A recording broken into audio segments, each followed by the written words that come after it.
Hi guys, তোমরা সবাই কেমন আছো? আশা করি তোমরা সবাই ভালো আছো, আর আমরাও ভালো আছি, আবার ভালো নেই। তো আমাদের দেখো কেন ভালো নেই বলছি, আমাদের খুব বড় একটা বিপদ গেছে, বিপদের পরে বিপদ। আমার কদিন আগে খুব শরীর খারাপ, কতদিন ধরে শরীর খারাপ, মেডিকেলে যাওয়া আসা করি।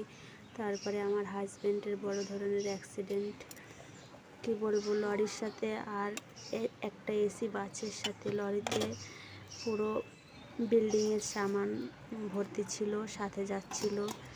তো ওদেরকে কেউ তুলেনি।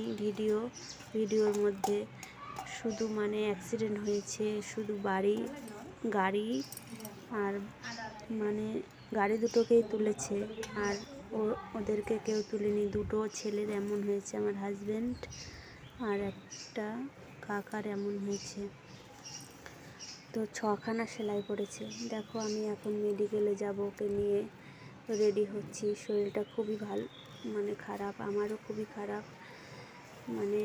মাথা যন্ত্রণা সবসময়। এই যে মাথা যন্ত্রণার ওষুধ লাগাবো, আর এইদিকে দেখো আমার হাজব্যান্ড পুরো অবস্থা খারাপ, আর আমার এদিকে খুব মাথা যন্ত্রণা শুরু হয়েছে। তো একটু ভিক্স লাগিয়ে নিলাম, আর এখনই আমরা বেরোবো।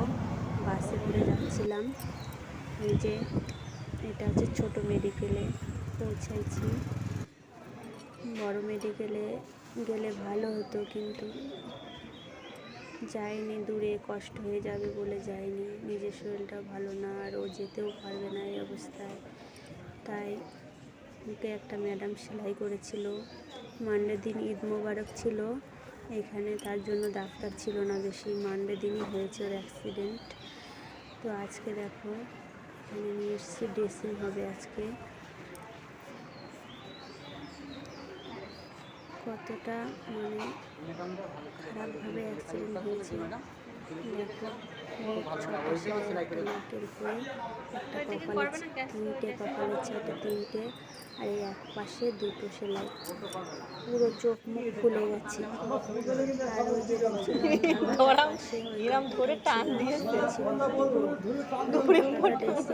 করতে গেছিল, তো এক উঠিয়ে দিয়েছিল। রক্ত অলরেডি 2 দিন ধরে ঝরেছে, আবার ওরা রক্ত বের করে দিচ্ছে। আর একটা মেয়ে ড্রেসিং করে দেখো কেঁদে ফেলেছে পুরো।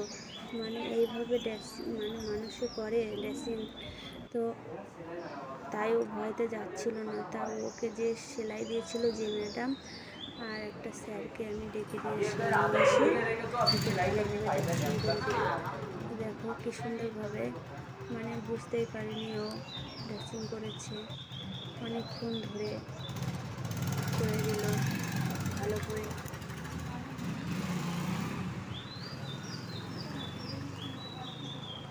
আমার কিন্তু খুব ভয় লাগছিল, কিন্তু করতে তো হবে না, করতে যখন হবেই।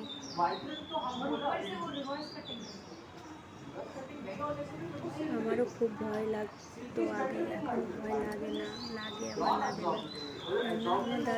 আমার দাদারও পা কেটে গেছিলো, আমি এই মেডিকেলে নিয়ে এসেছিলাম, নিয়ে এসে ড্রেসিং করে নিয়ে গেছি।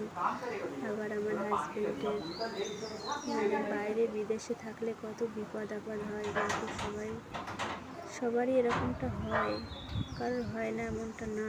সবাইকে কন্ট্রোল করতে হয়, সবাইকেই চলতে হয়, বিপদ আপদ সব কিছু নিয়ে সব রকম চলে মানুষের। কী করবো, বিপদ যখন এসেছে তো তাকে তো ঠিক করতেই হবে না। তার জন্য তো বলে কয়ে আসে না, বিপদ যখন আসে এইভাবেই আসে মানুষের। কি বলবো, আমরা যদি সংসারে কাজ না করি তাহলে আমাদের সংসার চলে না। আর আমার হাজব্যান্ডের আজকে দেখো কত বড় ধরনের অ্যাক্সিডেন্ট হয়েছিল।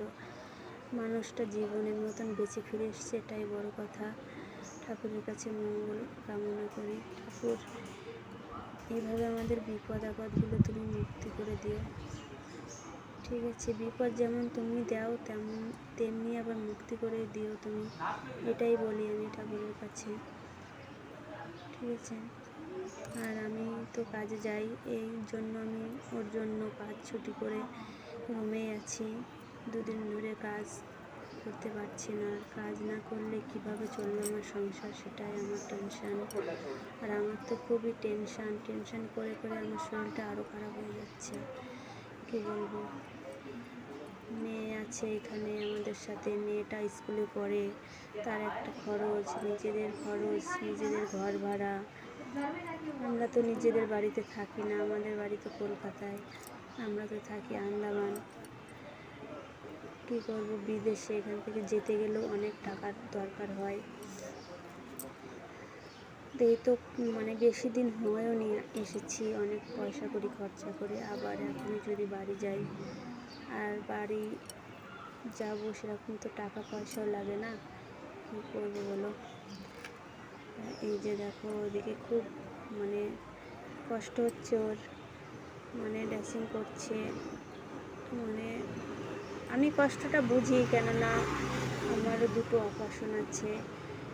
তো অপারেশন করার সময় ড্রেসিং করেছিলাম, কীভাবে মানে কতটা কষ্ট হয় তো বুঝি আমি কষ্টের জিনিস, ঠিক আছে।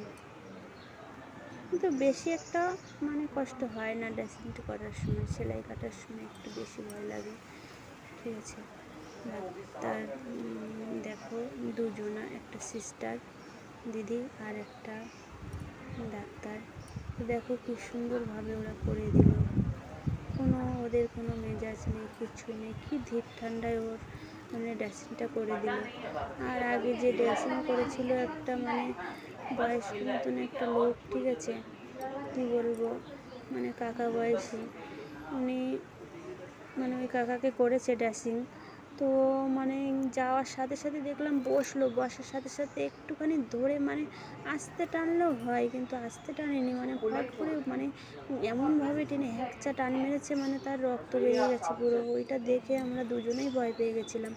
তো কী করব, তার জন্য আমি ডাক্তারটা মানে ওই সিস্টারটাই ওকে সেলাই করেছিল, তার জন্য আমি বলে আসলাম, ম্যাডাম তো খুব ভয় পাচ্ছে আমার হাজব্যান্ড, তো তোরা দেখিয়ে না। তো বলার সাথে চলে আসলো, এসে দুজনে মিলে ওকে ভালোভাবে করে দিল।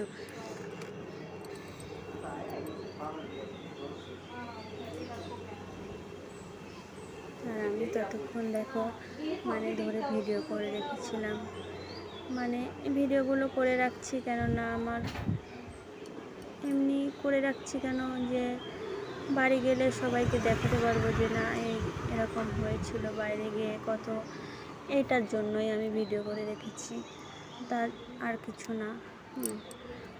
আর এখন তো আমি মানে এখন তো সবাই ব্লগ ভিডিও সব কিছু যা হয় সবাই সবার মানে ছাড়ে, সব ভিডিও করে সবাই দেখি, সবাই করে, তার জন্য আমিও ভাবলাম যে চলে ভিডিওগুলো করে রাখা ভালো, যেভাবে বিপদ আপদ মানুষের হয়, তারপরে আমি সারাদিন কী করি, কীভাবে আমি চলি, কীভাবে সেগুলো করে রাখা ভালো, কেননা সবসময় দেখতে পারবো, পরে তো দেখতে পারবো যে না এইভাবে আমরা কাটিয়েছি এক সময়, এইটার কারণে আমি ভিডিওগুলো করি, তাছাড়া কিছু না।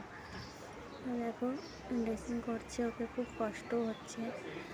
আর কী বলবো, আমি ডাক্তার মশাইকে জিজ্ঞেস করেছিলাম যে স্যার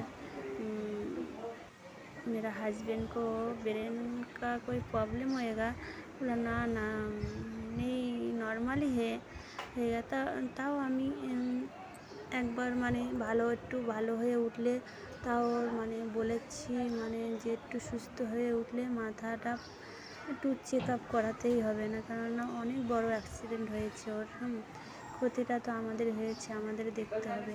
আর যাদের জন্য হয়েছে তারা সত্যি কি মানুষ, তাই আমি ভেবে পাই না যে মানুষ এরকম দুনিয়ায় স্বার্থপর লোক থাকে।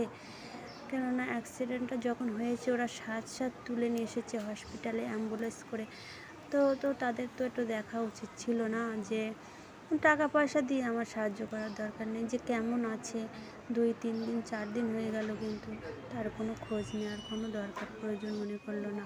তার নাম্বারটা নিয়ে রেখে দিল, কিন্তু ওদের নাম্বারটা দিল না।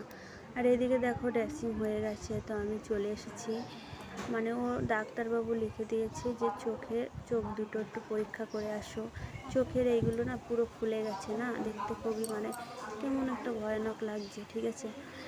তা নিয়ে আসলাম, তো ওর ওই বোর্ডে মানে লেখা উঠছিলো, ওইগুলোই চেক করতে বলেছিল, মানে ভালোভাবে দেখতে পাচ্ছি কিনা। তো বললো যে না ঠিকই আছে। আর এদিকে দেখো ওষুধের কতগুলো লাইন ফেলে পর ওষুধ নিয়ে তারপরে আমরা এখন রুমে যাচ্ছি, মানে রুমে বেরোবো। এখন খুব বৃষ্টি হচ্ছে, তো ঘরে এসে দেখো এদিকে একটু কাজ বাকি ছিল বললাম। আর এদিকে দেখো মানে জানলা দিয়ে রোদের তাপ আসছিল, তো তাই ওর কষ্ট হচ্ছে, তাও ওদেরকে আবার পর্দা লাগিয়ে দিল জানলা দিয়ে, তারপরে দরজা দিয়ে। আর এদিকে আমার মেয়ে দেখো ঘুমাচ্ছে, কোনো সাউন্ড কানে আসতে দেয় না, তাই বালিশ দিয়ে